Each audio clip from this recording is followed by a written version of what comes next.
Iran से बहुत दुखद भरी खबर सामने आई है। दरअसल ईरान के राष्ट्रपति इब्राहिम रईसी व देश के विदेश मंत्री हुसैन अमीर अब्दुल्लाहियान समेत 9 लोगों की एक हेलीकॉप्टर हादसे में जान चली गई। वहीं यह हादसा तब हुआ जब राष्ट्रपति रईसी का हेलीकॉप्टर अजरबैजान से लौट रहा था। वहीं हेलीकॉप्टर बीते रविवार शाम 7 बजे के करीब लापता हो गया था। वहीं ईरान की सरकारी न्यूज एजेंसी IRNA के मुताबिक हेलीकॉप्टर में राष्ट्रपति व विदेश मंत्री सहित 9 लोग मौजूद थे।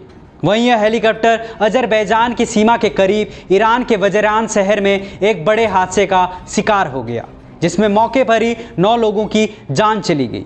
वहीं आपको बताते चलें, यह रास्ता पहाड़ी इलाका है। वहीं ईरान की रेस्क्यू एजेंसियां हेलीकॉप्टर की तलाशी के लिए लगातार 15 घंटे से अभियान में लगी थी।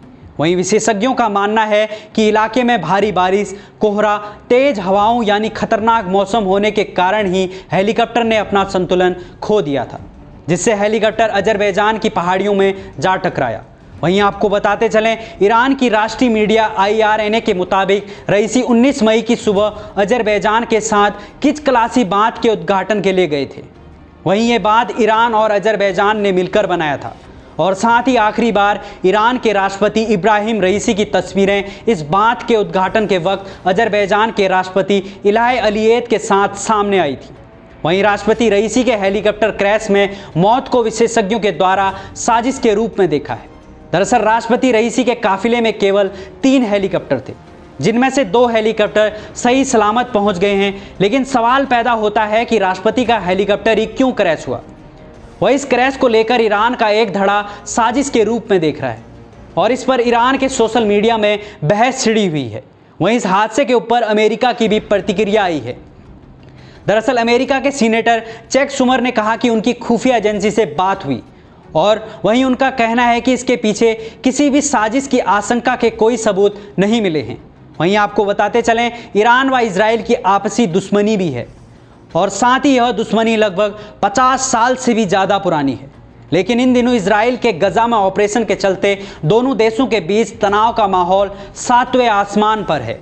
वहीं पिछले महीने ईरान ने इजराइल पर एक मिसाइल व ड्रोन अटैक किया था और इसके जवाब में इजराइल ने जवाबी कार्रवाई करने की चेतावनी दी थी। तब से ही मिडिल ईस्ट में एक नई जंग के होने की आशंका तेज हो गई थी। वहीं इस घटना को लेकर विशेषज्ञों के मन में कई सवाल पैदा होते हैं और उनका कहना है कि जब मौसम खराब था तो आखिर पायलट ने आगे जाने का फैसला क्यों लिया। तेज हवाओं और आंधी के चलते वह वापस क्यों नहीं लौटा। और सवाल यह भी खड़ा होता है कि उनके साथ के बाकी 2 हेलीकॉप्टर कैसे सुरक्षित लैंड हो गए। वहीं राष्ट्रपति की मौत हो जाने पर ईरान में तुरंत ही एक इमरजेंसी मीटिंग बुलाई गई। आपको बताते चलें, ईरान में राष्ट्रपति को सरकार का हेड व सुप्रीम लीडर को हेड ऑफ स्टेट कहा जाता है। साथ ही ईरान के संविधान के मुताबिक अगर राष्ट्रपति की अचानक से मौत हो जाती है तो देश के उपराष्ट्रपति को पदभार सौंपा जाता है, जिसका अप्रूवल देश के सुप्रीम लीडर द्वारा दिया जाता है। वहीं PM मोदी ने भी राष्ट्रपति रईसी की मौत पर दुख जताया है। मोदी ने एक पोस्ट के जरिए कहा कि रईसी की अचानक मौत से बहुत दुखी हूं।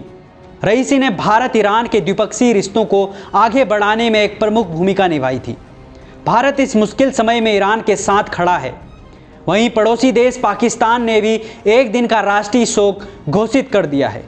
वहीं ईरान के राष्ट्रपति की ऐसे समय में मौत हो गई है जब देश विभिन्न राजनीतिक, सामाजिक और आर्थिक संकटों से जूझ रहा है। वहीं ईरान इस समय अपने परमाणु कार्यक्रम के चलते रूस के साथ करीबियों को लेकर विभिन्न अंतर्राष्ट्रीय दबाव झेल रहा है। अब देखना होगा कि ईरान किस प्रकार से मिडिल ईस्ट में हो रहे युद्ध जैसे हालातों से कैसे बाहर आता है। साथ ही आने वाले समय में किसे नया राष्ट्रपति बनाया जाता है और यह भी दिलचस्प होगा कि किस प्रकार से ईरान के नए राष्ट्रपति का भारत को लेकर कैसा रुख होता है।